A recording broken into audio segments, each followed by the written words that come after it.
The chapel in the Meadows of Gorajec. Light. Dawn was breaking, as it always does here in May.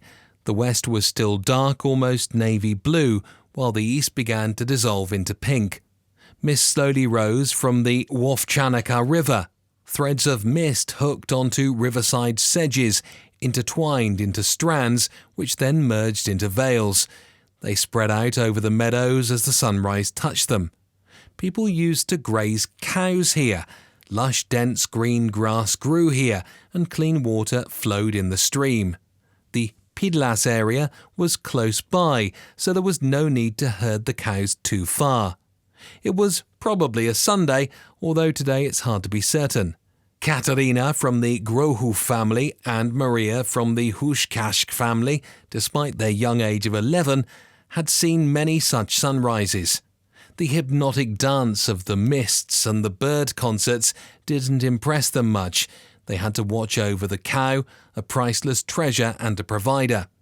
They had often heard the misfortune befalling those whose cows happened to flee into the woods, straight into the jaws and claws of wolves, so they didn't stray far from them. Though they were tempted by childish play and mischief, they were already matured beyond their age due to the necessities of life in that year, 1906. Dawn, as always, gave way to full sunlight. The mist fell, the dew dried up. The sky from east to west was azure, not a single cloud in sight.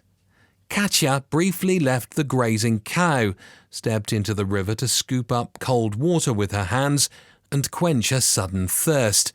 The flow was leisurely, the sand at the bottom golden, the water clear. What she saw in the golden sand, what she heard afterwards, is neither seen nor heard today, as it probably was for many of her contemporaries. Newspapers in Galicia wrote that the girl saw an image of the Madonna and Child formed in the sand, illuminated, that she heard a mysterious voice saying, "The water here is deep," and then, "Wash with my water, but don't wade in, for if you do, you'll disturb my dew." Together with Maria, they ran to the village, not forgetting about the cows. Katerina immediately gave the red bead she wore around her neck to the church in Gorajec, as the Holy Mother had instructed her to do when leaving. News spread through the village, travelling from village to village with wandering old men. Kurielowski, Arbeiterzeitung, and Ziemia Lubakowska wrote about it. A century later, Tomasz Rog wrote that in the Galician village of Gorajec, in water not too deep, a girl saw an image of Madonna with the Child formed from the sand at the bottom of the river. They also wrote that the people here live in superstition and idolatrous practices are commonplace, and that a fire of religious fanaticism is spreading across the pastures of Gorajec. They didn't mention miraculous healings that might have come from the blessed water. Did they happen, or were they celebrated in devout silence and wonder away from the crowd coming to the meadows? They did write, however, that money had already been collected for a chapel, and that even though the local priest did not believe in the miraculous apparition and warned the local people, its walls were already rising. The roof covered it, and an iron cross gleamed atop its lantern. People whispered that Baron Watman was generously donating. The chapel was always open to all. It was open before the war, during the war, and after the war. Maybe because it was always wide open, it fell into disrepair. After the war, no one had the means. No one was left to pray and work. No one was left to believe in miracles.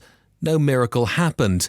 No one grazed cows by the forest anymore, until one day a voice spoke again. This time, the Holy Mother spoke in Polish to one of the former inhabitants of Plazov. "Go, my son, and renew my beloved place under Gorajec." Whether it happened can only be attested by him, Krzysztof Salansky. It is not for us to judge or ponder.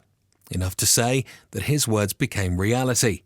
Thanks to him and a few but dedicated residents of Gorajec and the surrounding areas, the chapel was renovated.